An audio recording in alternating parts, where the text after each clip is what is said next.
नमस्कार। आज के एक्सप्लेनर में जानेंगे भाग दौड़ से हुई मौत छिपाने के लिए लगी रही सरकार। रेलवे की इन 3 बड़ी गलतियों से मारे गए 18 लोग। आइए जानते हैं पूरी खबर। 15 फरवरी की शाम 6 बजकर नई दिल्ली रेलवे स्टेशन की बड़ी भीड़ देखकर लोग भाग दौड़ की आशंका जताने लगे थे।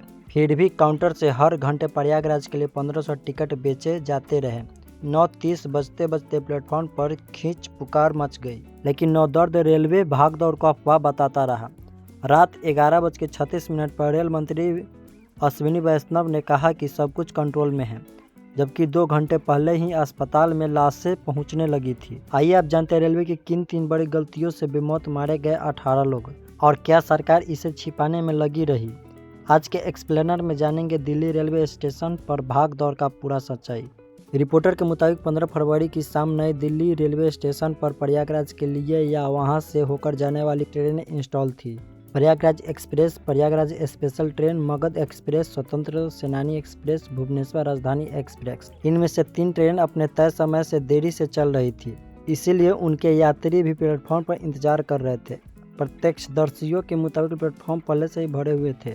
शुरुआती जांच से सामने आया कि इतनी भीड़ के बावजूद भी काउंटर से हर घंटे प्रयागराज के लिए 1500 टिकट बेचे जा रहे थे। इसी वजह से प्लेटफॉर्म पर यात्री की संख्या लगातार बढ़ने लगी। खड़े होने तक की जगह नहीं बची थी।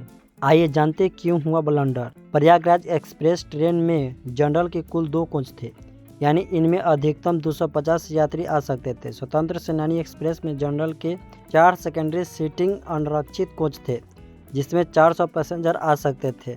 मगध एक्सप्रेस में जनरल के 2 बोगी में 250 यात्री आ सकते थे।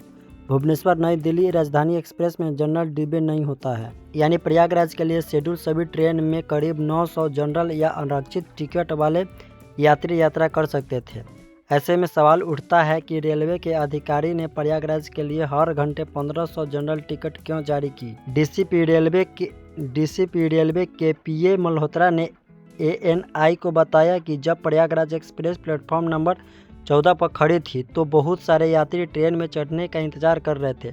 वहीं स्वतंत्र सेनानी एक्सप्रेस और भुवनेश्वर राजधानी देरी से चल रही थी और इन ट्रेनों के यात्री भी प्लेटफॉर्म 12, 13 और 14 पर मौजूद थे। रेलवे पुलिस ने अपने बयान में कहा कि प्लेटफॉर्म पर आने वाली 2 ट्रेन का नाम एक जैसा था, प्रयागराज एक्सप्रेस और प्रयागराज स्पेशल। जैसे ही अनाउंस हुआ कि प्रयागराज स्पेशल ट्रेन प्लेटफॉर्म 16 से चलेगी तो महाकुंभ जाने वाली यात्रियों के बीच कन्फ्यूजन की स्थिति बन गई। कुछ यात्रियों को लगा कि ट्रेन 14 की बजाय 16 नंबर प्लेटफॉर्म पे आ रही है। हमारे रिपोर्टर के एक प्रत्यक्षदर्शी हीरालाल महतो ने बताया कि जब यह घोषणा हुई कि प्लेटफॉर्म नंबर 12 पर आने वाली ट्रेन प्लेटफॉर्म नंबर 16 पर आएगी तो कुछ देर बाद दोनों तरफ से लोग आने लगे। ऐसे में भाग दौड़ मच गई। जिस समय यह दुखद घटना घटी उस वक्त प्लेटफॉर्म नंबर 14 पर पटना की ओर जाने वाली मगध एक्सप्रेस और प्लेटफॉर्म नंबर 15 पर जम्मू की तरफ जाने वाली उत्तर क्रांति एक्सप्रेस खड़ी थी। इस दौरान फुट ओवर ब्रिज पर 14 नंबर और 15 नंबर प्लेटफॉर्म की तरफ आने वाली सीढ़ी पर यात्री की फिसलकर गिरने से उसके पीछे की कई यात्री उसकी चपेट में आ गए और यह दुखद घटना हुई। क्या देर रात तक सरकार भाग दौड़ के छिपाने की कोशिश करती रही? अभी तक रिपोर्ट और चश्मदीद के मुताबिक शनिवार रात 9:26 पर भाग दौड़ मची। 10:30 पर अस्पताल में बॉडी पहुंचाने लगी थी, लेकिन सरकार और प्रशासन 3 घंटे तक इसे छिपाने की कोशिश करता रहा।